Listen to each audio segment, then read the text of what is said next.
Hi, I'm Danny, and welcome to Bite Size English, your daily bite of English. In our first video, we'll be learning words and expressions with the word bite. But before we actually begin, did you notice that we're bite-sized English and not bite-size? This is an intentional play on words, like bite and bite, which sound the same but have completely different meanings. So, let's start off with bite-sized, which is an adjective.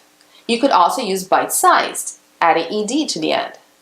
And bite-sized simply means food small enough that you could eat in one mouthful, in one bite. Please, cut the fruit into bite-sized pieces for the kids. I'll have to prepare bite-sized snacks for the party. When we use bite-sized to refer to food, it collocates, that is, it's usually followed by nouns like pieces, chunks, portions, food, snack. Or you can even put a type of food you're talking about, like bite-sized pies or bite-sized cupcakes. However, we can also use bite-sized informally, meaning something that is very short or small. For example, you could break down complex and time-consuming work into bite-sized tasks. That way, the tasks are shorter, more manageable, and possibly less intimidating. Right now, you're improving your English through these bite-sized videos. Because the videos are short, you're getting bite-sized chunks of information, which are easier to remember. Now, let's look at some expressions with bite. Keep in mind that in these expressions, the word bite isn't used in its literal meaning, like in the video of Charlie. Charlie bit me. On the contrary, they have a metaphorical meaning. They're idioms. If you watch a lot of TV shows and movies, you've probably come across our next phrase, bite me. When you say bite me, you really do not want the other person to literally bite you, right? Would you say bite me is formal or informal? Yes, informal. Polite or offensive? Bite me is rather offensive because it's a rude way of telling someone that you're upset with what they've just said or done, or that you really don't care about their opinion. So when could you use it? When talking to friends who won't get offended. Oh, and remember, it's mostly used in the US and Canada. And although bite me is quite rude, it's not as rude as, say, go to hell. I really don't like your shirt. Bite me.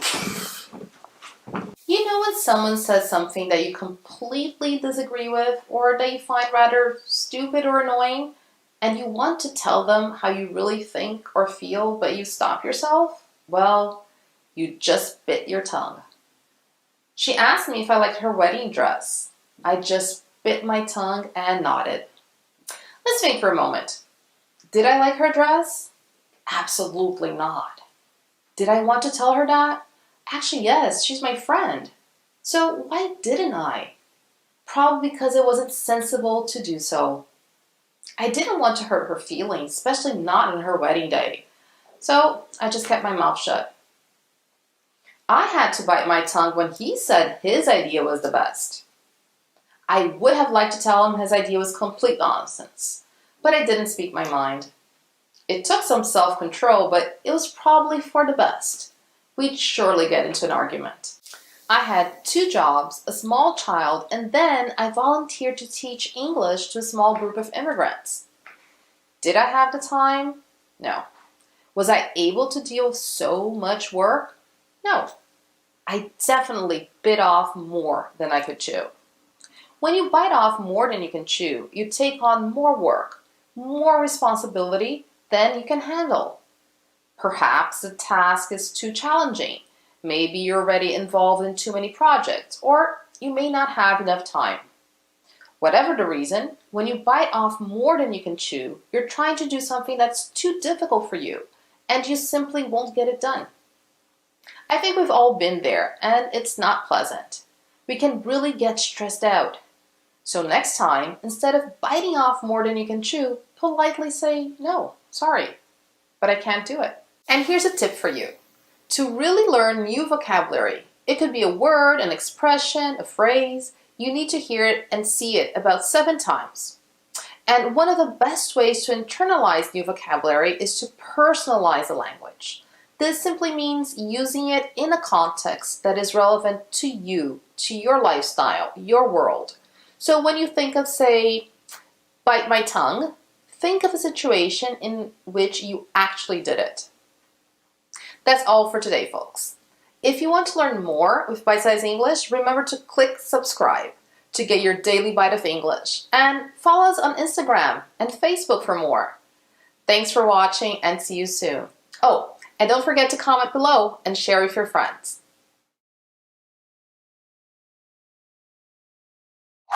I want to ask you, what do you like to do in your free time? What? You're asking me now? What do I like to do in my free time? I like to listen to music. I like to eat all different foods. Hi, I'm Dora, and welcome back to a new and exciting episode of Bite Size English, your daily bite of English. In this video, we're going to be looking at 2 infinitives, otherwise known as complete infinitives. Remember to comment below and share with friends. Can you identify the verbs in these sentences? Did you notice that each sentence has 2 verbs? The first one is like, and some of you know that the second verbs in each sentence are called infinitives. So what are infinitives? They are the most basic form of verb, a verb that is not conjugated. In fact, these ones are called 2 infinitives or complete infinitives. So how do we know when to use a 2 infinitive? There are many verbs like that use 2 infinitives, and for you to know them, you'll have to check a reference list of verbs that are followed by 2 infinitives. A few of them are agree, care, fail, learn, manage, refuse, and many more, because it's actually the most common way to put verbs together in English. Can you know them all? Eventually you will, but it takes practice. We use 2 infinitives after certain verbs to talk about our purpose or intention in doing something. I came here to talk to you about infinitives. You came here to listen to me, right? We all came here to learn and to have a good time. When using statements with the adverbs to and enough, we need to use adjectives and complete infinitives. When we use to or enough, we're giving an opinion about to what degree something meets our expectations. When using to as in too young or too old, we're talking about a person's age as being more than what you expected. When using enough as in cool enough, stylish enough, smart enough, we're talking about if a person meets your standards. I met guys too young or too old to date, or I met ones who were not stylish or smart enough to date. Then I met a guy the other night and he was too good to be true. And he was brave enough to ask me for my phone number. Notice the sentence structure. With the adverb to, we put it in front of an adjective and then it's followed by a complete infinitive. He was too good to be true. I have a subject, a form of the verb to be, plus a to, then an adjective, then the complete infinitive. And in the second sentence, with an adverb enough, we put the adverb enough after the adjective, and then right after the adverb enough, we follow it with a complete infinitive. He was charming enough to ask me for my phone number. I have a subject, a form of the verb to be, adjective, plus enough, plus the complete infinitive. He invited me to stay at his cottage. I expected him to make me dinner. He wanted me to help him clean it. Did you find the object pronouns? We use 2 infinitives after me, you, him, her, us, them. We know our question words are what, when, why, where, how. Think about the last sentence we had. Sentence, please. Ah, there it is. And now, can we add a question word to that sentence? And where would we put it? He wanted me to show him how to clean it. Oh, my life, my life. He wasn't the worst guy to meet, and it's good to remember bad dates because it's even better to laugh at them later. Can you remember all of that? Let's see how much you've learned about complete infinitives. Answer these true or false questions. All verbs can be followed by a to infinitive. False. Only some verbs can be followed by to infinitives, and you can check a reference list online. If you answered true, check out rule 1 again. After the adverb enough, we use a to infinitive. True. That was easy enough to remember. You've stated an opinion with an adjective, and after the adjective, you use a to infinitive. True, that's great to exercise your language skills and practice what you've learned. For another video on infinitives and when to use them, check out Infinitives Part 2. Learning a language is like learning a sport. You have to practice. And if you don't have anyone at home to practice with, then practice at home with yourself. How do you do that? All Olympic athletes practice by visualizing themselves winning that gold medal. You need to prepare your mind by imagining yourself confidently speaking in English and then do it in real life. Visualize any conversation with English speakers and use any of the verbs that you find on that verbs to use to infinitive list and create sentences for an imaginary dialogue. Then talk to yourself out loud while you're having a shower or anywhere private. Hear your voice speak in English to get over the fear. And the more you do it, the more you'll succeed in speaking the language. Then finally, find that English-speaking friend or find a class, whether in person or online, to practice speaking.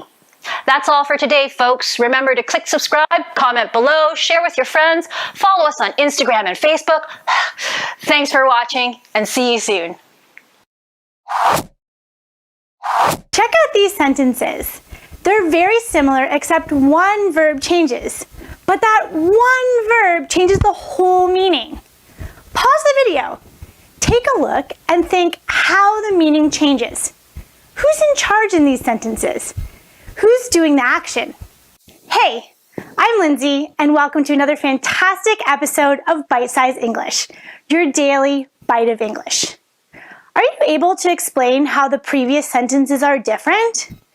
Well, one thing's for sure, I'm the one in charge, and James is the one doing all the pizza ordering. For today's episode, we're answering a viewer's request to talk about a special class of verbs called causatives. And we're going to be looking at the verbs make, have, let, and help. And I'm going to help you learn these verbs. Let's do this. So why are these verbs called causatives? Because someone caused an action to happen, but they didn't do it themselves. Someone else did it for them. Make means you force someone to do something for you. This usually hints that there's no choice and is used by an authority figure. You are forcing or are being forced to do something. Have you ever made someone do something? Here's an example. My boss made us stay late and finish the project. Take a look at these sentences. What is the difference here? I make my children clean their rooms. I made my children clean their rooms. That's right. The tense of the causative changed. But be careful. Regardless of the causative's tense, the verb after the object remains in base form. Maybe you aren't forceful, but you would like someone to do something for you. Instead of forcing or using authority, you can simply request or ask. In this case, you will use the causative verb have. I have my friends study grammar with me. I had my students watch bite-sized English episodes. I'm asking someone to do something, but I'm not forcing them. To let someone do something is when you allow or give permission to do an action. In your life, what do you let people do? What do other people allow you to do? My boss let us work a half day on Friday. I let my students play a game on Fridays. You or someone is giving permission for an action to take place. Have you been paying attention to the structure of the causative sentences? Make, have, and let are easy because they follow the same structure. Subject plus the causative plus the object plus the base verb. Can you see the pattern? Let's finish with the verb help. I need somebody help. We use help when we're talking about assisting someone. Quiz time! Which of these sentences do you think is correct? I'll help you learn causatives, or I'll help you to learn causatives. That was a trick question, because they're both right. You can use the base verb structure or the infinitive structure, and they both work. So as long as you know one, you'll always get this one right. Even though you can use both structures, it's more common to use the base verb structure when speaking. When learning new sentence structures, organize your information in a chart. Take out all your colored markers and start writing the simple sentences from this episode, making each color a part of speech. All subjects are one color, causatives another color, and so on. By doing this, you'll remember the sentence structures better, and we'll start to see the grammar patterns. Well, that's it for this episode.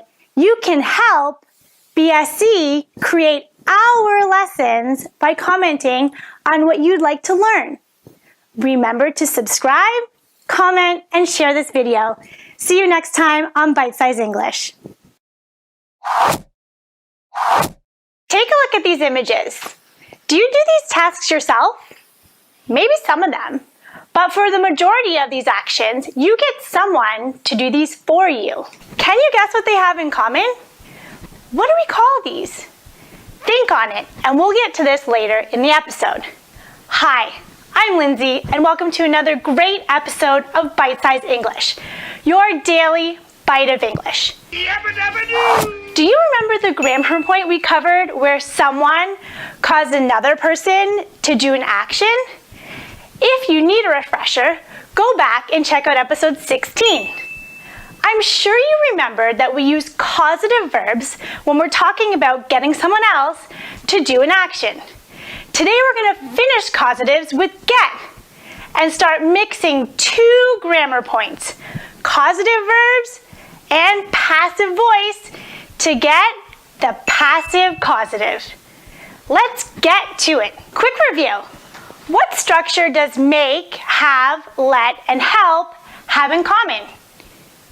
These causatives are easy peasy because they all have the same structure. But this is why the causative get is different. When we use get as a causative, the meaning is we convinced, encouraged, or persuaded someone to do something. Take a look at this sentence. I got James to make dinner. I, through some bribes and promises, convinced him to make dinner. Or I, through some loving and encouraging words, persuaded him to make dinner because I didn't feel like cooking at all. If you got someone to do something for you, what would it be? Now, let's take a look at why get is different. Check out these sentences and see if you can figure it out.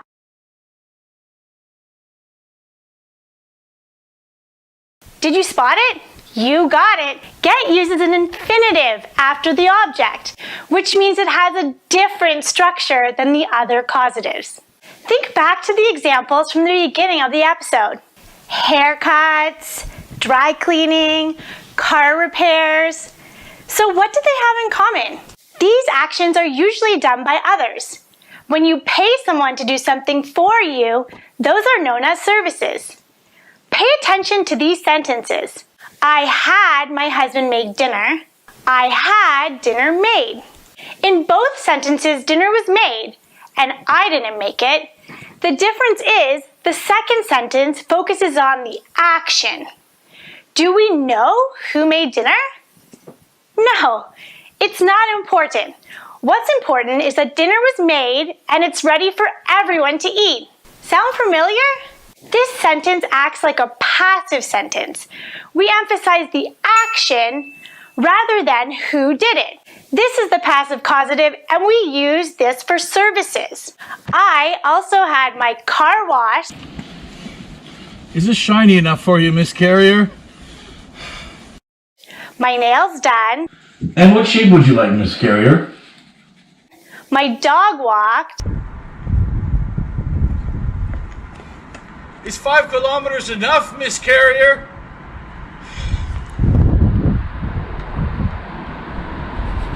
And my back massaged. Is your back feeling better, Miss Carrier? Life is great. Now let's get to structure. For the passive causative, you can use the verbs have or get with no difference in meaning. For example, you could say, I got my nails done, or I had my nails done. I got my car washed, or I had my car washed. They're both the same. The causative verbs you use is up to you. Have you figured out what the structure is? To form the passive causative, you're going to blend the two grammar structures. Subject plus have or get plus object plus the past participle. Quiz time! Look at these images and write down the service using the passive causative. Pretend you are the one paying for the service. Here we go. I had or got my hair cut. Okay, that one is too easy. Next, I had or got my car repaired. Good job. Last one. I had or got my clothes dry cleaned. When learning new grammar, try and relate it to your personal life. Think of services that you normally use. Watch the episode again and see if you can write down some of your routine services using the passive causative. Well, that's all for today. Remember to subscribe, comment, and share this video. See you soon on Bite Size English.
She's the second person to arrive. She doesn't know the person sitting there on the screen, but she knows this is a potential colleague. She freezes like a deer in headlights. Oh God, the thought comes to her. She has to make small talk. What does she do? What will she say? Hi, I'm Dora, and welcome to a new and exciting episode of Bite Size English, your daily bite of English. Today we have some tips for making small talk. When you're done listening, look for a worksheet with vocabulary and grammar points in the extra bite section on our website for this episode at bitesizeenglish.com. Are you ready? Quick, what are some topics that you're comfortable talking about in your language when making small talk with a stranger? Make friends, not enemies. In an ever-changing world, you learn to adapt to different, sometimes awkward situations. Finding ways to chat with people eases that awkwardness. Here are the top tips for making small talk. Look out for a follow-up video on making small talk at work. When making new acquaintances, people want to feel special, and you can help with that. But using your phone in full view of everyone tells other people, I'm too busy and you're not special enough to talk to. So if you're open to an adventure of having casual conversations, put the phone away. Putting a pause on texting, tweeting, or Instagramming isn't going to kill you. Or will it?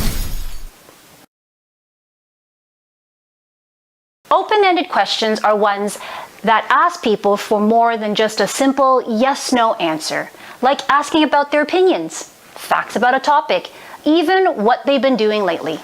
These show interest in that person, and in turn, they will ask you, you fabulous person you, what your opinions are and what your wonderful interests are. When listening to a person, show that you're keen. Ask them follow-up questions about what they just said so you show interest. A follow-up question would be a question that you ask based on what the person has just said. So yes, your listening skills will be tested in order for you to ask that follow-up. It also means you need to have a face and make expressions that match that interest. For some cultures, looking like this is showing great respect and deep appreciation of every word your new friend is saying. But to us here in an English-speaking world, we might think that we bore you, or you're not paying attention, or you have some difficulty understanding what's being said. For some, seeing North Americans have casual discussions might look like a weird pantomime. We show enthusiasm with not only our eyes, but our bodies as well. And we make noises like, aha, yep, interesting. Is that so? Unfortunately, silence in English-speaking countries make people feel uneasy, so practice those enthusiastic mannerisms if it's not something you do normally. So what small talk topics did your list include? The weather, sports, entertainment, travel, work, hobbies, food, and just even the place you're in right now. These are all safe topics to ask open-ended questions about. There are definitely taboo topics to avoid when making small talk. The top taboo topics are politics, race, ethnicity, religion, health, money, and sex. Don't let conversations fall flat. It's like a game of ping pong where people throw questions and make statements back and forth. So what could you say? A simple way to make small talk is to state an opinion about any of those topics and then add, isn't it, at the end of your statement. Social conventions dictate that your listeners should respond back unless they want to be seen as rude. Great city we're in, isn't it? Remember, your goal is to get the person to respond back. So even though it could be the dullest city in the world, they will respond either way. And if they only answer yes or no, ask a follow-up question like, what have you seen here so far that you would recommend or that you would recommend to avoid? Tell me, which cities have you been to? Again, you're trying to get them to make small talk with open-ended questions. Let's say they mention something you aren't familiar with. You could say, I'm not familiar with that, but I'd be interested in knowing more. What was that you said? Well, I don't know anything about it, but please go on. Really? That's news to me. So you were saying? You could state your own opinion about what they said. Do you remember all those expressions that are variations of I think? Pause the video right here. Give yourself a minute to think up a list. You got it? Here are some sentence starters. You could say, just off the top of my head, I feel that, well, the way I see it. Know what I think? And then after you stated what you think, you can pass the conversation back to them with another follow-up question like, and what do you think about that? How do you feel about that? And what's your take on that? When at your next social function, have a game plan. Know what you will try to ask and anticipate what you might hear, and then have some follow-up questions handy. Preparation and practice can help overcome any anxiety or fear about making small talk in English. Good luck. That's all for today, folks. Remember to click subscribe and like, share with friends and comment below. Follow us on Instagram and Facebook. Thanks for watching and see you soon. Someone comes to you for information. You can't understand the person. You politely say, "Can you repeat that, please?" The person very graciously says it again, but you still can't understand them. So you ask, "Can you repeat that, please?" The person says it again, but gets impatient and then walks away. Have you ever had this happen? Hi, I'm Dora, and welcome back to a new and exciting episode of Bite Size English. We're going to learn some new ways to say, "Can you repeat that, please?" so that you can build your vocabulary with useful phrases that adds that touch of variety native speakers have. At any time, stop and replay how I say certain phrases and practice with me. I'm going to give you a minute to think about how many different ways you can say, "Can you repeat that, please?" "Excuse me" is of course known to all of you, or "I beg your pardon," "beg pardon," if you are ever in the UK. And the shortened form "pardon" is a casual expression used quite often anywhere. Then there's the expression "come again." A strange expression, I know. Well, when you change the intonation and you raise your voice, the expression tells people that you want them to come at you again with their words.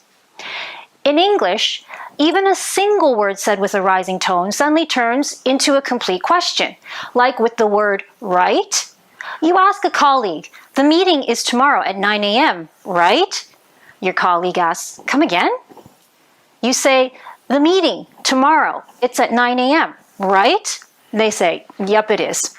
Did you say? Did you mean? You mean? Are questions when you confirm information and you're looking for a yes or no answer. Like when you're at a video shoot and you don't know where to stand. Move a little to the right! Did you say my right? Or did you mean left? Notice how I said did you turns into did you. We often mash our words together and many words sound like one word. Replay what I said. Did you notice it? Let me get this straight. Is an expression you can use in combination with did you mean, did you say, and right? Sometimes you just want to make sure you have all the information in good order. When you use this expression, you want people to hear you say it in your own words, and you are inviting people to correct you if you're wrong. Notice again how let me is pronounced lemmy in natural speech. Let me get this straight. You spent the day watching puppy videos on YouTube? Did you say yes? No, right? You came here to watch me and learn, and you even subscribed? Wow, thanks guys. Depending on how you say it and what body language you show, what do you mean by that could have different meanings. If you have a confused look, a soft voice, and you say, "What do you mean by that?" it means that you didn't understand and you need an explanation. Notice how I say it. What do you mean by that? What do you turns into what do you? Listen to it again. What do you mean by that? Now listen and watch how it's said this time. What do you mean by that? Did I look angry? When you see someone say it this way, this means that the person is offended. Did I pronounce and articulate every word? Yes, I did. I stressed each word. When said in this way, it's similar in meaning to, what's the meaning of this? The person saying this is certainly mad about something. Notice how the following formal questions start with the more polite form of can you, which is could you. These are questions that you might use at school or work. Notice the pronunciation of the words could you. In natural speech, it's could you. Could you explain that again? You are requesting that someone say something with different words. Could you clarify something for me, please? When using this question, you need to follow it with some more questions you may have about the topic. Could you give us an example? By using the word us, it's not only you that needs more information. You are asking so everyone benefits. Could you be more specific? Could you elaborate on that, please? These are similar questions. You're requesting that the person give you more information, which will clarify their ideas. Be careful when you pronounce the word elaborate, as it's not the adjective which has a different pronunciation, it's the verb elaborate. So how about that tip? How do you pronounce saying could you, did you, what are you, or a word like elaborate? You start by noticing videos with subtitles and listening carefully. Or you can look for singular words in an online dictionary which will pronounce the word for you. How many syllables did you hear? What were the sounds you heard? Replay how something is said and mimic their sounds. It's all about building that muscle memory around your mouth. Eventually, it'll come naturally. That's all for today, folks. Remember to subscribe and share this video with your friends. Follow us on Instagram and Facebook. Thanks for watching and see you soon. An easy way to understand what collocations are is to think of them as best friends. Two or more words that, just like best friends, often stick together. When you see one, you kind of expect the other. Hi, I'm Danny, and welcome back to Bite Size English, your daily bite of English. If you're new to collocations, watch our first video on this topic, where I explain what they are, how they're formed, and so on. If you already watched it, kick back, relax, and learn. And while you're here, click subscribe and share with friends. So, today we're going to analyze some collocations related to communication. I've chosen the most common collocations, but I skipped the most basic ones because this particular video is more focused on intermediate and advanced students. Occasionally, pause the video to give yourself more time to think and to internalize what you've just heard. Let's practice from the get-go, shall we? Listen to me and try to identify the collocations. In each sentence, there will be an adjective and a verb that collocates with a noun.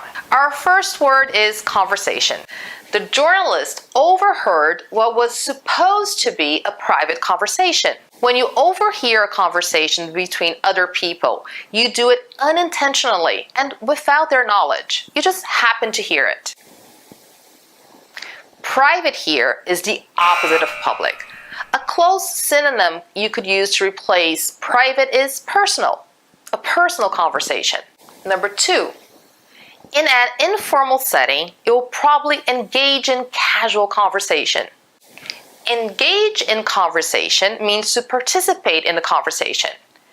Can you think of a phrasal verb that you could replace engage in? Take part in. Which one is more informal? Take part in. Casual means everyday conversation, not a formal one. Number 3, if you want to strike up a conversation, don't make it one-sided. Another phrasal verb commonly used with conversation is strike up. What do you think strike up means? It means start a conversation. Is there a balance between the people talking if the conversation is one-sided? Nope. One person is doing most or all of the talking, so it has a negative connotation. Our second word is discussion. Keep in mind that discussion might be a false cognate in your language. According to Cambridge Online Dictionary, discussion means The act of talking about something with other people and telling them your ideas or opinions. As in, the new plan is still under discussion, meaning it's still being analyzed, being considered. Number 1. This is an intriguing subject which deserves further discussion. If something deserves discussion, it's worth discussing. It's not a waste of time. And further means to go beyond what has already been discussed. Go to a more advanced, detailed level of discussion.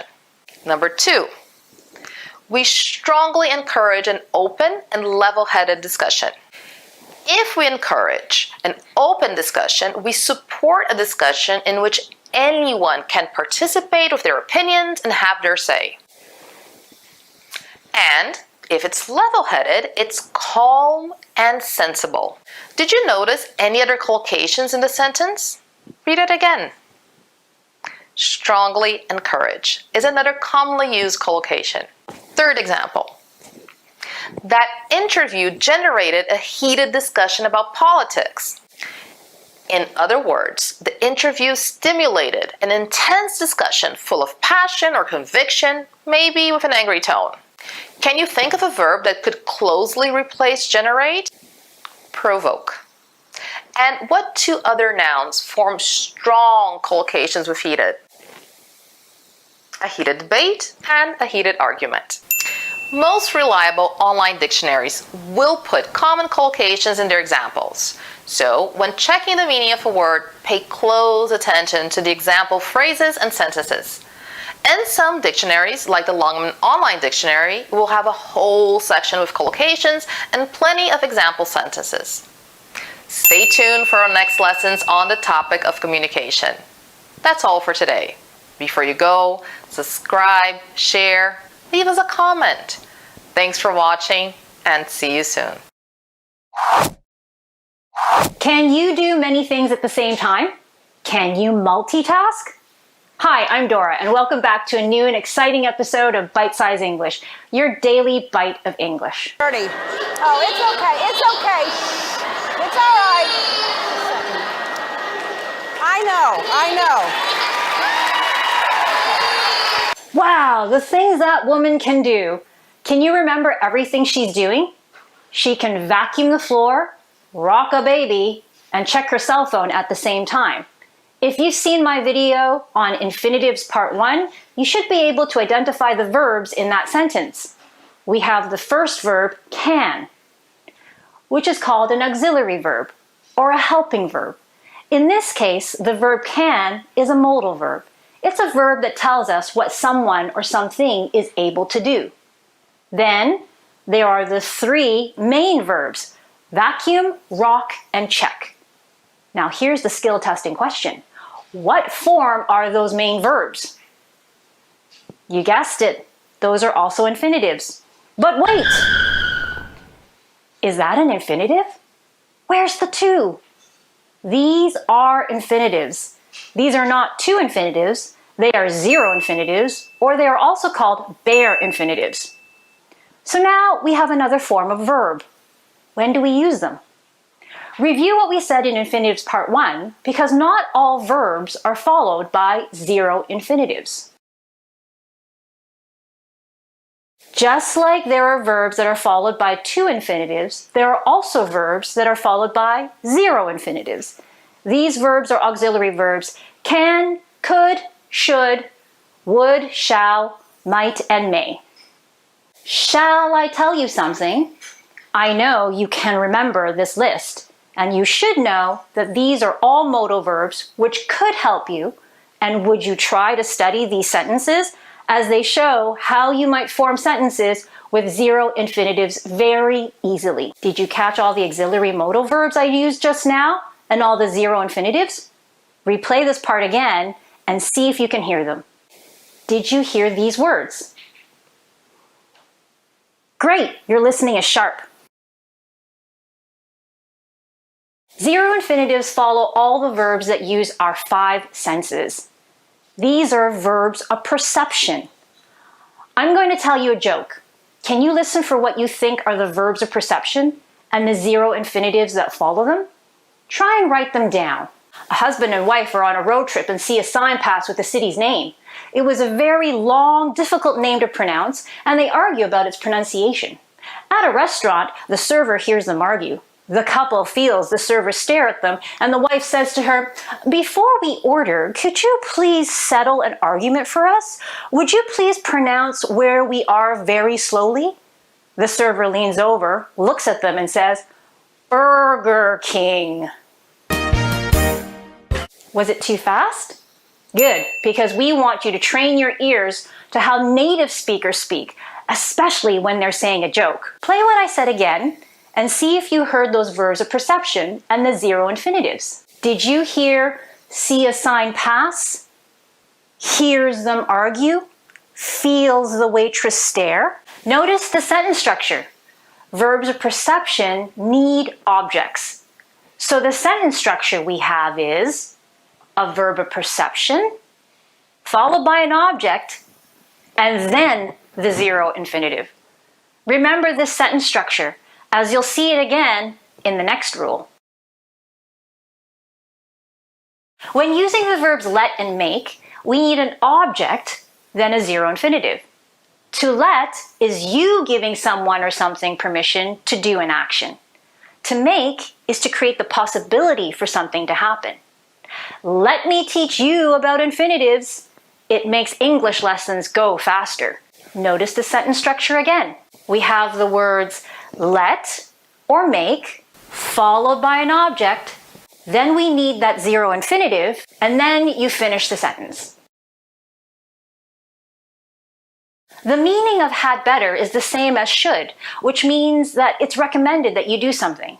But it's not like must, which means you have no choice but to do it. The zero infinitive immediately follows the expression had better. Many times we don't even hear the word had pronounced. Instead, we simply use the contraction. You'd better subscribe to our channel, Bite Size English, if you want to really learn. Now pay attention to this next sentence. I'd better not speak too quickly here, or you might not hear it. Did you hear the negative form? Replay what I said. When using had better, how did I structure the negative form of the sentence? When using the negative, we put the not after better and before the zero infinitive. Replay this section and notice the pronunciation. Okay, how are we feeling? Are you feeling good about zero infinitives? When you want to improve your listening, there are many short clips on YouTube from popular movies. Choose a clip and only watch one dialogue with only a few phrases. You can change the playback speed if you need to. Watch the scene without subtitles. How many words did you actually hear? Can you count them? Watch the clip again. Then write down the words you heard. As you've just learned about infinitives and sentence structures with infinitives, did you hear any examples? Watch the clip again, and this time with subtitles. Did you hear the right words?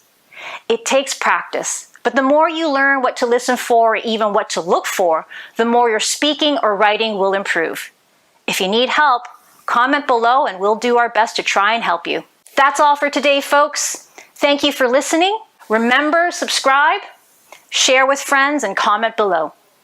See you next time. Here's a riddle. It's something you do in an elevator, at a conference, at a meeting, or by the water cooler. It may be called small, and what you talk about may be insignificant, but it has a big impact on business. Have you guessed what I'm talking about? Hi, I'm Dora, and welcome to a new and exciting episode of Bite Size English, your daily bite of English. Today, we have some tips for making small talk at work. Hopefully, you've already seen our episode on making small talk. You may even want to look for the worksheet on that episode and the one for this episode on our website under Extra Bites at bitesizeenglish.com. The worksheets will give you extra vocabulary and grammar points, which some of you might find as a helpful way to review what was said here and refresh what you know. At any point in this video, play what I say again so that you can practice with me. Are you ready? Small talk is really informal conversations about nothing important. but it's vital to an employee's survival. So important that it goes by many different names. Let's see if you can catch those synonyms. Being able to do this casual banter is what can help you feel confident in your language skills. First, exchanging pleasantries is how we can break the ice. Second, it's a ticket to opportunities unknown. How well you can do idle chit-chat with people and make them feel comfortable creates better working relationships and a willingness in others to share with you and eventually trust you. So don't discount the chatter, because you never know when that person you just had some brief water cooler talk with might be your way to a promotion. Did you get that? Now replay what I said and try counting how many different ways I said a synonym for small talk. If you've watched our first episode on small talk, you should know some basic phrases to initiate it. Remember, any topic where you can find common ground is good to go. Any eyebrow-raising topics that polarizes people, just steer clear. They're a no-go. And yes, don't be a wallflower. It's easier to control the conversation and have it go your way if you take the initiative. Regardless of what social event you'll be attending, try and know in advance the type of people you might meet and do your homework. Depending on who you meet and the stage in your career, you might want to use these social functions to your advantage. Here are some examples of questions to keep the conversation going. They might just help you fill in those awkward silences. Are there doors for you to open? Sometimes we may not intentionally go out and find opportunities, but small talk with people in your industry could open doors and new career avenues. Some questions you may ask to start a conversation are, what's been the best thing about your job? What's the most difficult thing about what you do? What do you think your company's fixated on right now? What's the biggest issue in your industry, you think? Get to know your business acquaintances better. We work with people in very large companies, and company functions are there to help build team trust. Flattery goes a long way to gain that trust. Asking for their opinion shows that you respect them. Some questions you may ask are, you're an expert in that field. I want to know what's your opinion about that issue. I'd like to hear it from you. What blogs are you reading to keep up to date about that? Anything you'd recommend? What's your most recent win? What conferences have you attended lately? Who'd you recommend I follow? Show your clients you care. Your clients are, of course, our highest priority, both ones you have and ones that you hope to get. Your job is to make them seem like they're your biggest concern. So what could you ask them? What have you been up to lately? What's changed since we last talked? What's been the highlight of your year? What's your number one concern right now? You know, I'm here to help, so how can I make you even more successful? Ready for the tip? Small talk should be light-hearted and words should be exchanged with a smile. Try not to kill the conversation by disagreeing with someone you just met. Now, some people might enjoy a good debate, but learn to read their body language. When they aren't enjoying what's being said, it's time to change the topic. That's all for today, and remember to subscribe, share, and comment below. Follow us on Instagram and Facebook. Thanks for watching, and see you next time. Check out these sentences. They're very similar except one verb changes, but that one verb changes the whole meaning. Pause the video. Take a look and think how the meaning changes. Who's in charge in these sentences? Who's doing the action? Hey, I'm Lindsay, and welcome to another fantastic episode of Bite Size English, your daily bite of English. Are you able to explain how the previous sentences are different? Well, one thing's for sure, I'm the one in charge, and James is the one doing all the pizza ordering. For today's episode, we're answering a viewer's request to talk about a special class of verbs called causatives. And we're going to be looking at the verbs make, have, let, and help. And I'm going to help you learn these verbs. Let's do this. So why are these verbs called causatives? Because someone caused an action to happen, but they didn't do it themselves. Someone else did it for them. Make means you force someone to do something for you. This usually hints that there's no choice and is used by an authority figure. You are forcing or are being forced to do something. Have you ever made someone do something? Here's an example. My boss made us stay late and finish the project. Take a look at these sentences. What is the difference here? I make my children clean their rooms. I made my children clean their rooms. That's right. The tense of the causative changed. But be careful. Regardless of the causative's tense, the verb after the object remains in base form. Maybe you aren't forceful, but you would like someone to do something for you. Instead of forcing or using authority, you can simply request or ask. In this case, you will use the causative verb have. I have my friends study grammar with me. I had my students watch bite-sized English episodes. I'm asking someone to do something, but I'm not forcing them. To let someone do something is when you allow or give permission to do an action. In your life, what do you let people do? What do other people allow you to do? My boss let us work a half day on Friday. I let my students play a game on Fridays. You or someone is giving permission for an action to take place. Have you been paying attention to the structure of the causative sentences?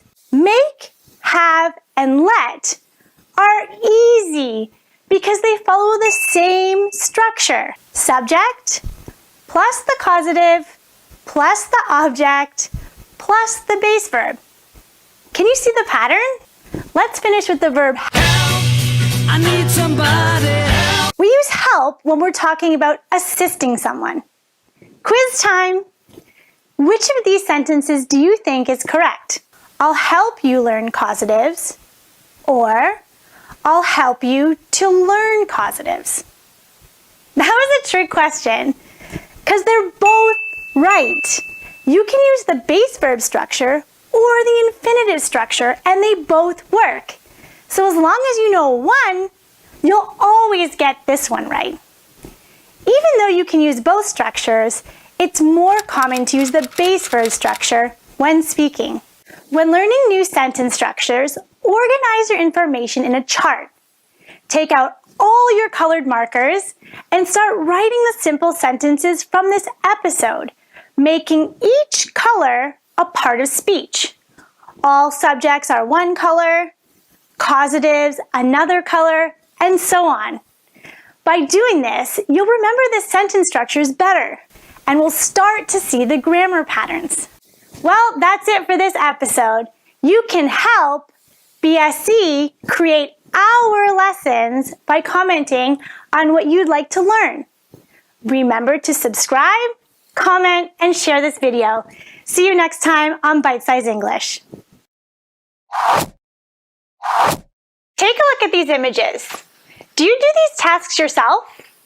Maybe some of them. But for the majority of these actions, you get someone to do these for you. Can you guess what they have in common? What do we call these? Think on it, and we'll get to this later in the episode. Hi, I'm Lindsay, and welcome to another great episode of Bite Size English, your daily bite of English. Do you remember the grammar point we covered where someone caused another person to do an action? If you need a refresher, go back and check out episode 16. I'm sure you remembered that we use causative verbs when we're talking about getting someone else to do an action. Today we're going to finish causatives with get and start mixing two grammar points, causative verbs and passive voice, to get the passive causative. Let's get to it. Quick review. What structure does make, have, let, and help have in common? These causatives are easy peasy because they all have the same structure.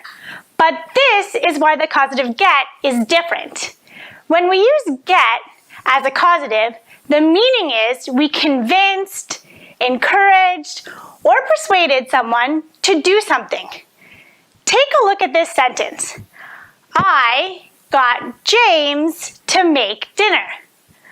I, through some bribes and promises, convinced him to make dinner. Or I, through some loving and encouraging words, persuaded him to make dinner because I didn't feel like cooking at all. If you got someone to do something for you, what would it be? Now, let's take a look at why get is different. Check out these sentences and see if you can figure it out.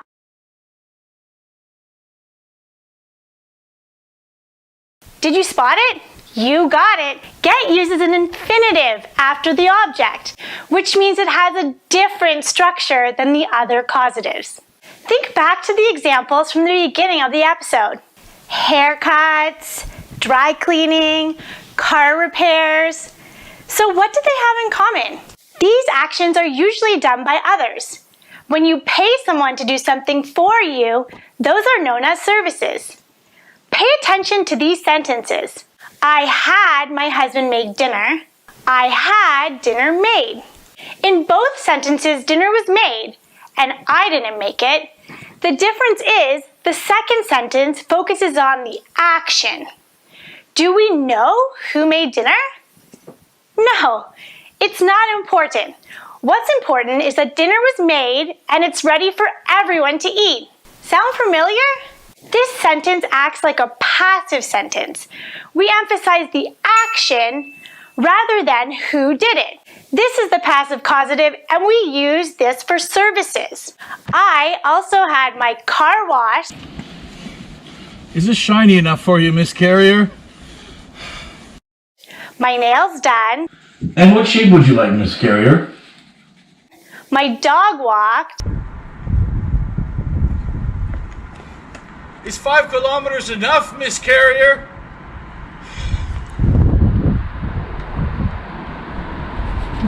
And my back massaged. Is your back feeling better, Miss Carrier? Life is great. Now let's get to structure. For the passive causative, you can use the verbs have or get with no difference in meaning. For example, you could say, I got my nails done, or I had my nails done. I got my car washed, or I had my car washed. They're both the same. The causative verbs you use is up to you. Have you figured out what the structure is? To form the passive causative, you're going to blend the two grammar structures. Subject plus have or get plus object plus the past participle. Quiz time! Look at these images and write down the service using the passive causative. Pretend you are the one paying for the service. Here we go. I had or got my haircut. Okay, that one is too easy. Next, I had or got my car repaired. Good job.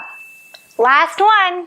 I had or got my clothes dry cleaned. When learning new grammar, try and relate it to your personal life. Think of services that you normally use.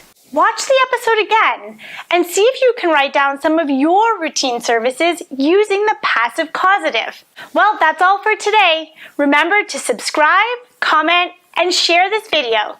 See you soon on Bite Size English. Ah, the great white north. We the north, the land of maple syrup, lumberjack country, and oh yes, the 51st state. What am I talking about? I'm talking about my country. These are all nicknames from my glorious Canada. Hi, I'm Dora, and welcome to another new and fantastic episode of Bite Size English, your daily bite of English.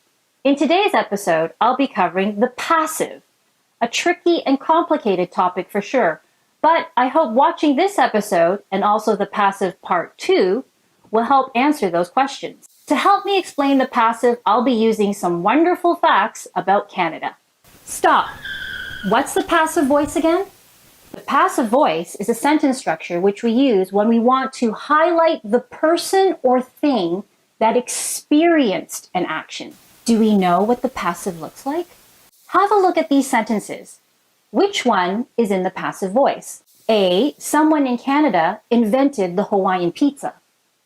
B, the Hawaiian pizza was invented in Canada. I'll give you a hint. Which sentence emphasizes the topic of those two sentences? It's B. B is in the passive voice. It highlights the pizza and puts it as the subject of the sentence. And sentence A is in the active voice. It emphasizes that someone in Canada as the subject. Both convey a similar idea, but in different ways from different perspectives. It's like two sides of a coin. Notice something else that's different? What's that extra verb in sentence B? Yes, the verb to be appears before the past participle invented. That's a clue that's in the passive voice. So how do we form the passive? We're going to transform an active sentence into the passive voice for you. You might want to really pay attention to this demonstration. Get some colored pens and write it down. Here we go. To form the passive, take an active sentence like this and identify the object. Now take that object you want to emphasize and make it the subject of your new passive sentence. Identify the verb tense of the active sentence. Add the verb to be in the same verb tense. Check that your verb to be in the passive sentence agrees with the subject. Take the main verb of that active sentence and conjugate it in its past participle form. Finish your sentence, and only when you want to emphasize who did the action, add the preposition by and the person or thing who performed the verb. Got it? Can we transform any active sentence into a passive sentence? No, we actually can't. The rule is you can only transform an active sentence when there is a transitive verb, a verb that must have a direct object to complete the sentence. So when you see sentences like, Canada has 2 million lakes, or 22.1 million tourists arrive in Canada every year, why can't we transform these verbs into the passive voice? Go back to those sentences again and think about it. What type of verbs did we use? Sentence A has a state verb, and B has an intransitive verb. These types of verbs cannot be transformed into the passive. When should we use the passive? There are some very specific cases when we should use the passive. The first instance I already explained to you. It's when we want to highlight the topic of the sentence. Remember the Hawaiian pizza? Well, here's another example. Superman was also invented here in Canada. Beat that. Sometimes when our sentence starts with a topic and we need to add more details, it means we simply need to use the passive. Basketball is one of my favorite sports because it was invented by a Canadian, Dr. James Naismith, in 1891. When there's a rule we want to emphasize and we want to sound official, use the passive. Picking trillium flowers is forbidden in Canadian parks. Here's a tip. Have a look at all the advertisements in an English magazine and start noticing the passive voice. Ask yourself, why did they use the passive? And then try to transform that passive sentence back into the active voice. Can you do it? And does it sound as effective?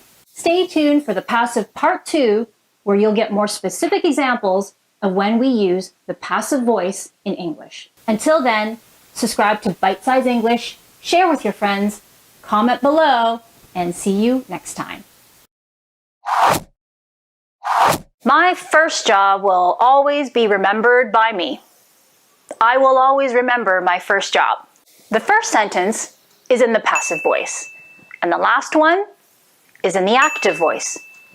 Grammatically, these sentences are correct, but which sentence seems more natural to write? And when should we use the passive? Hi, I'm Dora, and welcome to another fantastic episode of Bite Size English, your daily bite of English.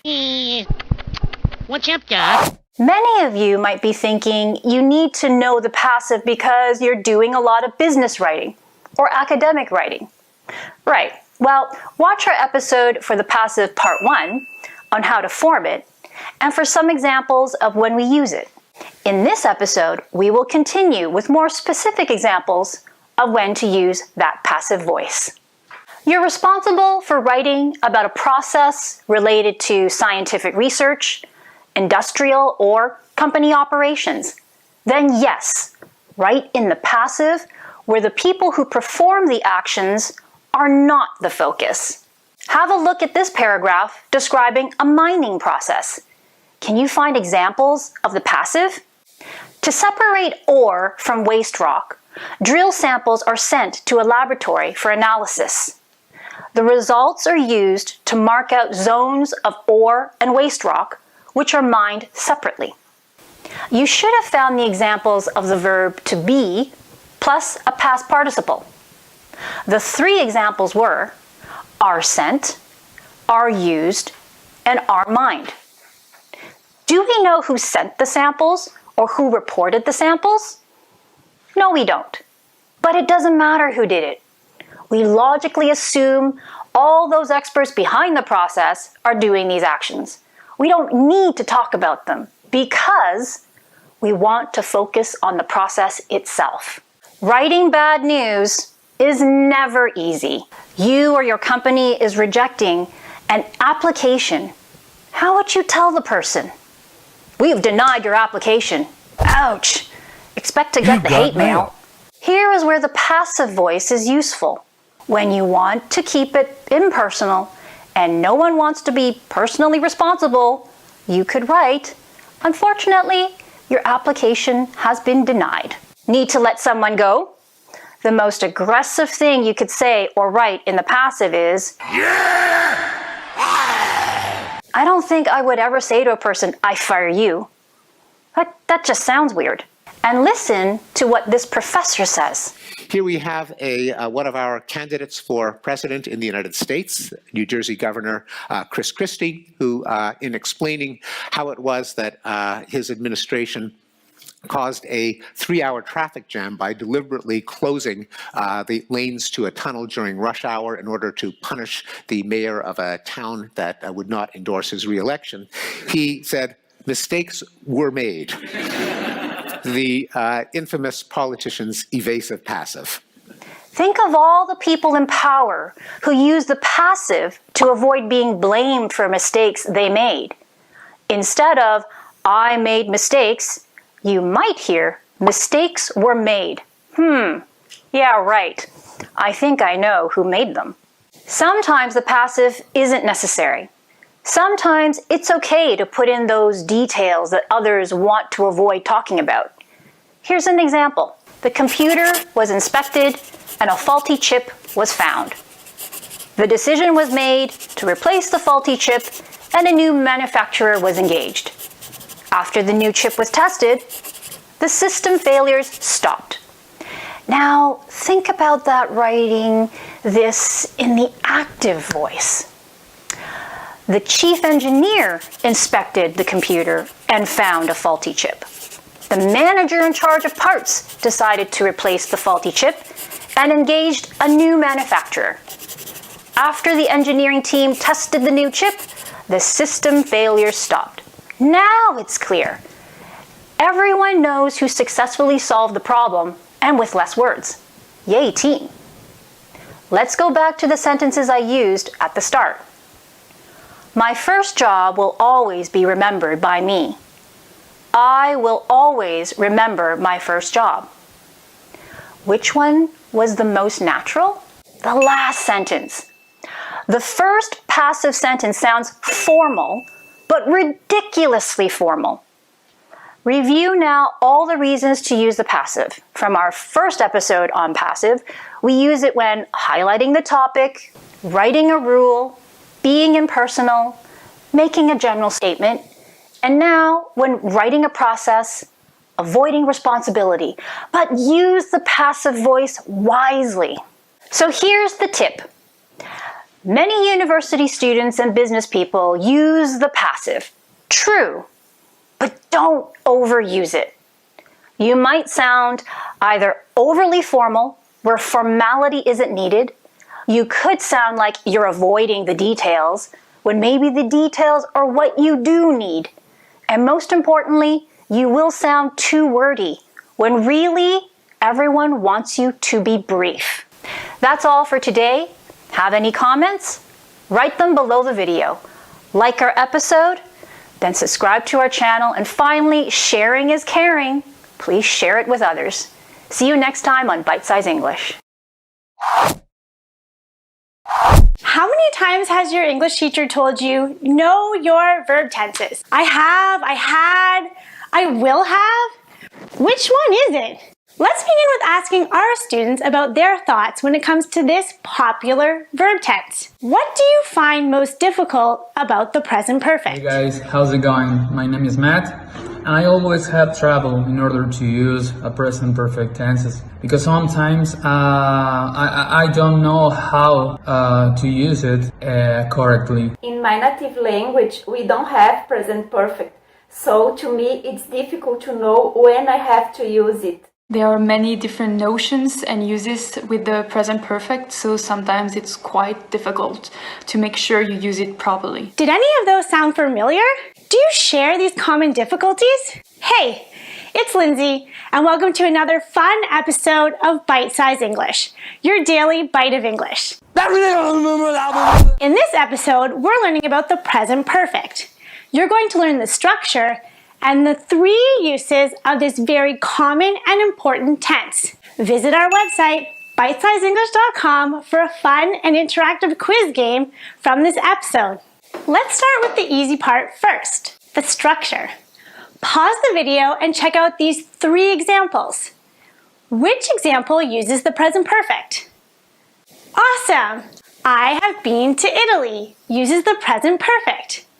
Now let's take a look at the structure in more detail. Check out these sentences, take out a pen and paper, and see if you can figure it out. I have been to Italy. I have played chess for 15 years. I have had 3 cups of coffee this morning. If you wrote this down, you're correct. The structure for present perfect is subject plus have plus the past participle plus the complement. Remember, you can find the past participles on an English verb list, and some of these can be tricky and require practice and memorization, similar to irregular past tense verbs. So, what do we even use this verb tense for? Here are some examples of its first use. Let's see if you guys can guess through context. I have been to Brazil. Have you subscribed to BSE's YouTube channel? Let's think about this. Am I in Brazil now? No. I'm here teaching you on YouTube. Okay, so are you a BSE subscriber? I sure hope so. So when did these actions happen? That's right, in the past. But when in the past? Last year? Yesterday? You have no idea. You just know that these experiences were at some point in the past. Weird, right? Because this is a present tense. English is never easy. Our first use is to talk about finished past actions or experience when the specific time is unknown. You probably noticed the second example was a question. So remember, follow those basic grammar rules. When asking a question, you use question word order with the verb before the subject. On to the second use. Try and figure it out. Here's a hint. It's very different than the first use. I have taught on YouTube since November. BSE has been a channel for 5 months. Okay, so we have 2 important keywords, for and since. For expresses a length of time, and since expresses a starting point. When did these actions begin? You got it, in the past again. But am I still teaching on YouTube? Am I teaching right now? Yes. So the second use is to express actions that started in the past, continue to the present, and maybe the future. These are continuous actions. Look at these sentences again. BSE has been a channel for 5 months. What happened to have? It changed to has. Why? Because BSE is third person, and you have to follow the subject agreement rules. And on to the third use of present perfect. Here's the chart. Pause the video and see if you know what it is. Here are a couple sample sentences. I have had 3 cups of coffee this morning. Dora has taught 15 BSE episodes on YouTube. Are these single actions? No. What about continuous? No. Each of these actions were finished in the past, but they happened more than one time. 3 copies, 15 episodes. These actions were repeated. Our final use is for repeated past actions that might happen again in the future.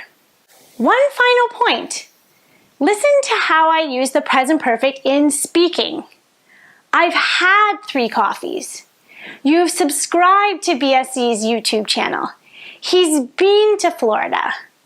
I'm sure you heard the contraction, which is almost always used in speaking. So try and listen for it. That's all for today. Now that you've learned how to use the present perfect, don't forget there's an extra worksheet attached to this episode. Check it out and test your present perfect knowledge. Have you subscribed to our channel? If you don't want to miss an episode, subscribe. Please send us your questions and comments and check us out on Facebook and Instagram too. Thanks for watching. See you next time on BSE. Okay, guessing game to start. Look at these words on the screen. What is this episode going to be about? You know what it is, right? Today, I'm going to be your financial advisor. Well, wait. I'm still more of your language advisor, but we're going to talk about English and money. Hey guys, it's Lindsay, and welcome to another fun episode of Bite Size English, your daily bite of English. In this episode, we're talking money, but nothing serious. Let's talk about money idioms. This is going to be a fun one. Let's go. Learning idioms is a lot of fun, but also takes a lot of work. Idioms are commonly used expressions or groups of words that have a different meaning than the literal individual words. It's hard to know what the meanings can be. It's almost like a code-breaking game. But idioms will help you become more fluent, sound like a native speaker, and even become a better listener. And the good news is, you probably have idioms in your language too. So, why do we use them? Because idioms add character and dynamics to conversations. They help speakers to express themselves. We can even say it's like adding some flavor to our vocabulary. Here's the first one. To have money to burn. Do you think it means this? Of course not. Who would ever want to literally burn money? If you say someone has money to burn, you mean they have so much more money than they need and they can spend it freely. Here's an example. I have never seen anyone spend so much money in one shopping outing. She must have money to burn. Now number 2. Be on the money. What can that mean? Literally being on money? That's silly. This one means to be absolutely right about something. BSE was totally on the money with this YouTube channel. They were so right. I won the game because my guess was on the money. Absolutely correct. On to number 3. See if you can guess this one from the images. To cost an arm and a leg means that something costs a lot of money. I would love to go on vacation, but it would cost me an arm and a leg. houses in Toronto cost an arm and a leg. How much does an arm and a leg cost anyway? Here's the next one. My 2 cents. Right. Thank you, James. Okay, that's totally not what this one means. Here are some examples. If I may put my 2 cents in, that shirt looks lovely on you. Aww. Thank you, James.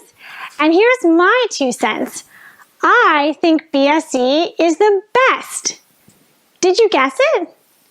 This idiom means to share or give an opinion. It's the same as saying, that's what I think about it, or that's my opinion. For today's final idiom, I'm quite sure that you know this one already, because you probably have the same idiom in your language, and you've most likely heard your parents use it. Have you ever seen a money tree? I wish. Money doesn't grow on trees, meaning that it takes effort to earn money and it's limited. So be careful how you spend it. No, James, you can't have the new iPhone. Money doesn't grow on trees. We're all done for today. A good way to remember idioms is to use them in a dialogue.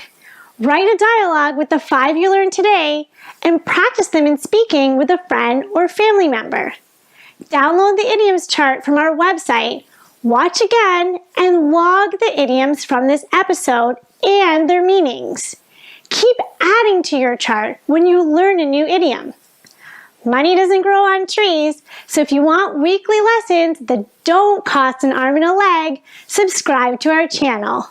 For more content, check out our website, Facebook, and Instagram too. And, oh yeah, something new and exciting has arrived. If you want classes, head to our website for more info. Thanks for watching. See you next week on Bite Size English.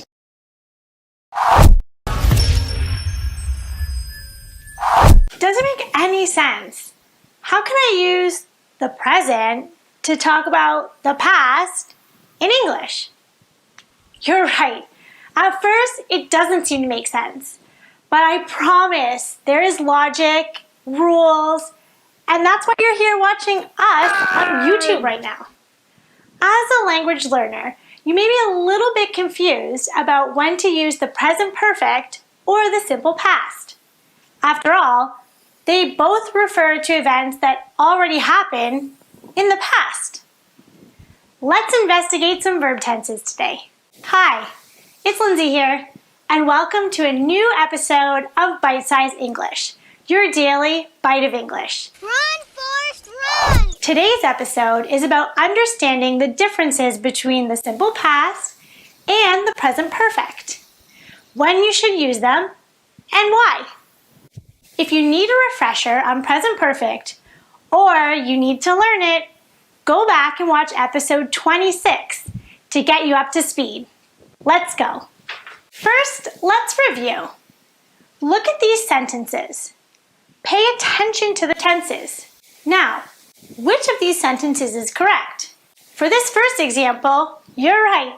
It's A. What about these two? Pause the video and think about it. This one was B.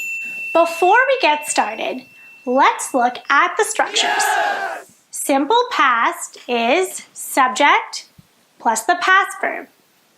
Present perfect is subject plus has or have plus the past participle. The structure is the first difference between the two. The simple past uses one verb, while the present perfect uses 2 verbs. Take out a pen and paper and write down 3 countries you've been to. What tense did I use there? Right, present perfect. Now, when did you go to those countries? What tense was that? Yes, simple past. Write down your answers and be specific about the time. Look at my example. I have been to Turkey. Am I there now? No. So when? You have no idea. There's no specific time, And you just know that at some point in the past, I was there. So I'm going to tell you exactly. I went to Turkey in 2016. Did you catch the difference between the tenses? Both of these actions are finished in the past. But with the present perfect, there is no specific time, and with the simple past, there is a definite time. Yesterday, last week, last year, dates, months. Look for key time words to know which tense to use. Like this example. I ran a marathon last summer. Specific time. I have run a marathon. No time. If you're speaking about a specific time, the present perfect should not be used.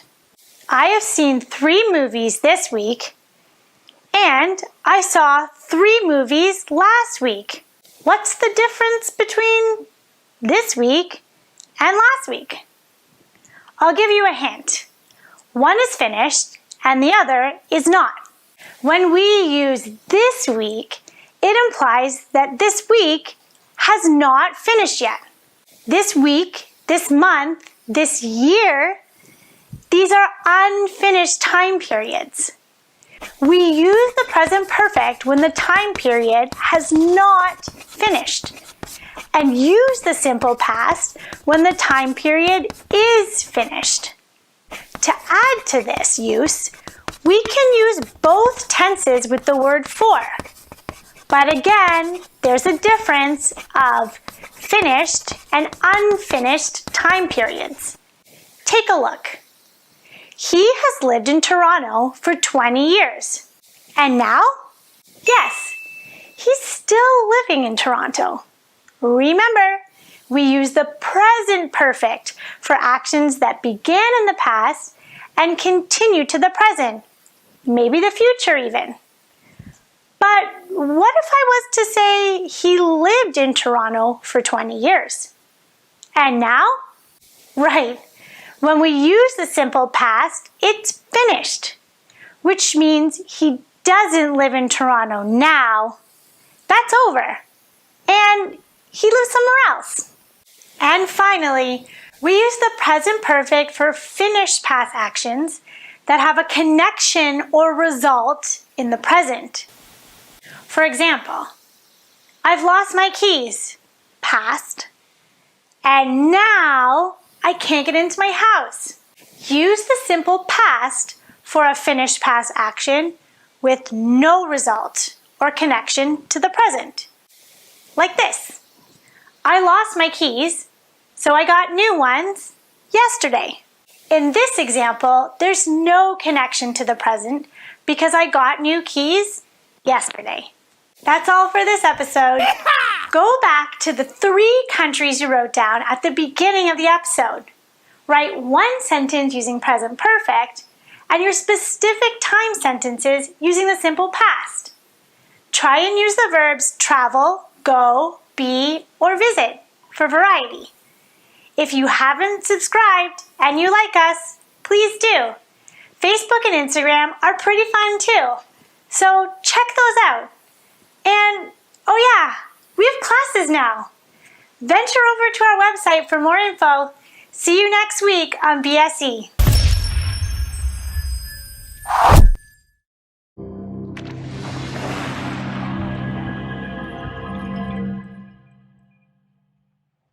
When you see these images, what do you think of?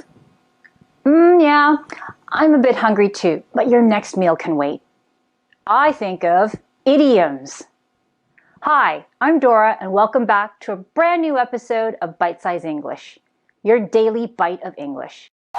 In today's episode, we're looking at these strange English sayings that make no sense to non-English speakers, but for us native speakers, they are so common in our everyday language. I'm talking about idioms. Today's idioms are about my favorite topic, food. All of these examples are used in casual conversations with people. You might hear this from a native speaker, But remember that these are informal expressions. Let's see if you know any of these, and if you do, great. But do you use them? What idiom is this? Would it surprise you to know that when someone says they have a bun in the oven, and you know for sure you didn't hear it in a bakery, that it means this? That's right, the person is pregnant. You have to remember this idiom in the context of women's health. Think of the bun as a baby. And while we're on the topic of baked goods, how about an idiom that uses the word for this? When something is very easy to do, you say, it's a piece of cake. Or it can be shortened to piece of cake. Remember this idiom in the context of work. When a boss tells you to do something, no matter how difficult it looks, just say, sure, piece of cake. But you'll handle it like learning this idiom. It's a piece of cake. Let's do another one. What about this? Does this bring any idioms to mind? I can think of two. When a person is smart, you can say they are one smart cookie. And when a person is emotionally very strong or they like people to follow the rules, you can say they are one tough cookie. This is again an informal idiom that you can use in the context of work or talking about people and their personalities. Here's a typical English breakfast. Even from this breakfast, I can think of a few idioms. Like when someone says, don't spill the beans, they are telling you, don't tell anyone about the secret. Think of the context of this idiom as being about information. In this case, the beans are the confidential or secret information you don't want other people to know. Ooh, some bacon? Who's bringing home the bacon in your family? What I mean is, who's the one making the money for your family? In the past, all the men brought home the bacon. The women just cooked it.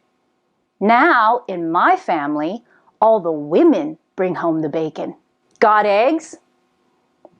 We have an idiom for that too. Yes! When talking about social relationships, this is an expression that has a negative connotation. We see children encourage someone to do something bad. We say, the children egged him or her on. Some children felt pressured to do something they didn't want to do. Ready for that great tip? When understanding idioms, it's not enough to just know the meaning.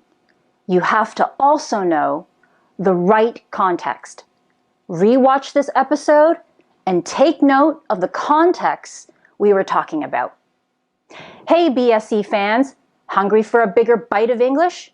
Go to our website, bitesizeenglish.com, for more information on the classes we offer. Well, that's all for today. Be a smart cookie. Keep watching Bite Size English and send us your requests for more topics you'd like us to cover. Bye for now.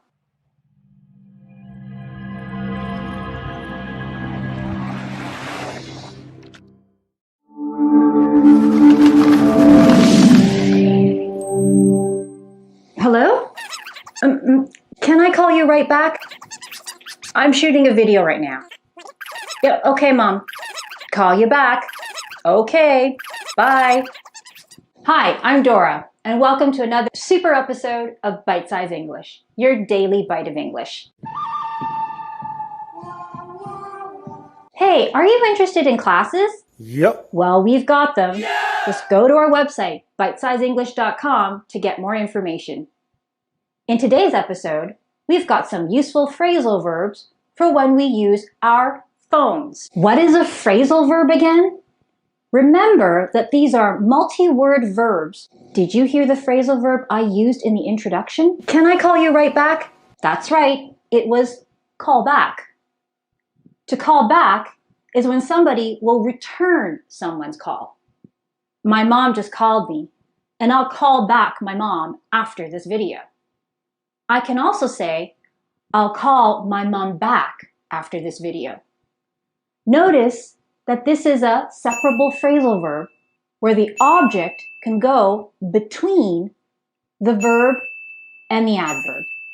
The meaning is the same. I'm calling her. Oh, voicemail again?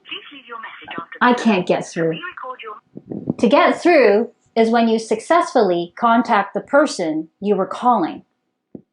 I'll try again to see if I can get through to my mom. Hello? Hello, ma'am. We're calling to see if you need your carpets cleaned. We have a special. Oh no, a sales call. What do? Do you cut them off? Speak up? Hang up? Let's look at all three. First, to cut them off, is it a separable or inseparable phrasal verb? That's right, it's separable. I will cut them off, interrupt them, which means that while they are talking, I will very rudely start talking and not let them finish their sentence. Then, I speak up. To speak up is an inseparable verb.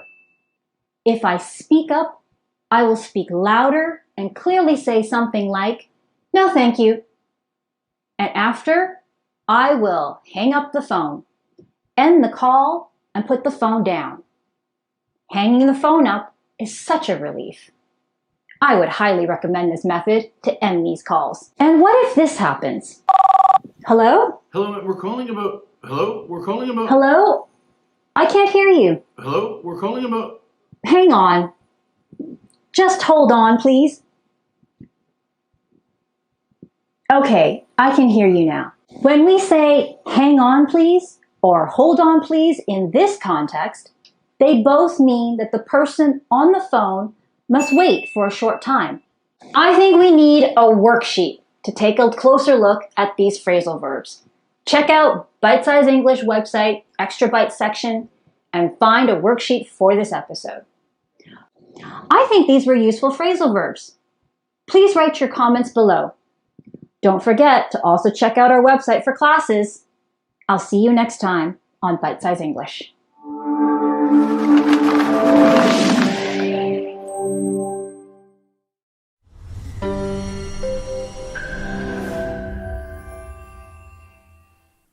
Last week, we learned how to compare two people, places, or things. Now, look at the four of us. We do have similar traits and interests, such as we're all teachers and we love YouTube, but overall, the four of us are very, very different. How are you going to compare the four of us? Hi there, it's Lindsay again, and welcome to Bite Size English, your daily bite of English. Action, Jane! This cool episode is focusing on more adjectives called superlatives.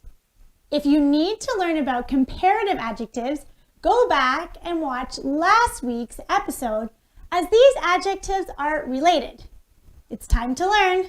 We should start with a review of comparatives because superlatives use the same groups but have their own set of rules, which are kind of similar. Can you remember how we grouped the adjectives?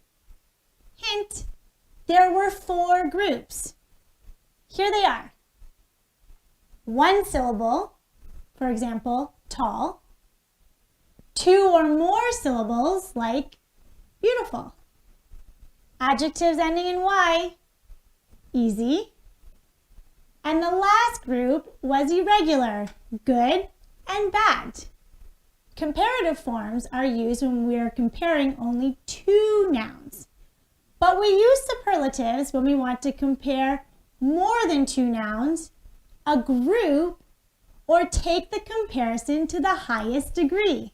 Look at the 4 of us again. Think of some 1-syllable adjectives that can be used to describe us. Here's my list. Tall, wise, short, and cool. Well, Martin is taller than me. But what about compared to all of us? It's clearly James. He's definitely the tallest, and I'm the shortest. Martin is the coolest and Dora is the wisest. Check out those sentences in text. What is the rule of forming superlatives for one-syllable adjectives? Add est to the adjective. Great. And also add the article the before the superlative. Now, 2 or more syllable adjectives. Let's use some different ones from the previous episode. How about comfortable, peaceful, and important? We use the most or the least in front of the adjective, like this. I think yoga is the most peaceful activity.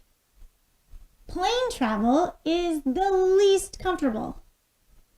Exercise and a healthy diet are the most important lifestyle choices. What was the third group again? Oh yeah, adjectives ending in Y. Listen and watch while I read this short text and see if you can catch the rule. Out of these 3 at BSE, James is the oldest, which means he wakes up the earliest. He's also the silliest and the noisiest. Martin, well, he's the messiest. His books are everywhere. And Dora is the artsiest and the fanciest. She always wears dresses and is a big fan of the arts. Which of the adjectives used originally ended with a Y? Pause the video and write them down. Check your answers. The rule is, when forming the superlative for adjectives ending in Y, remove the Y and add IEST. The irregular adjectives from last episode were good and bad. Their comparative forms are better and worse. Do you know the superlative forms? Good job! They are the best and the worst. That concludes this episode. I know English isn't the easiest language, so be sure to subscribe so you don't miss a lesson. Test your skills by using the worksheet related to both comparatives and superlatives on the website. We have some funny content as well as language tips on social media, so check out Insta, Facebook, and LinkedIn. Engage in the posts and stories to show us that you're learning. Have a great week. See you next time on BSE.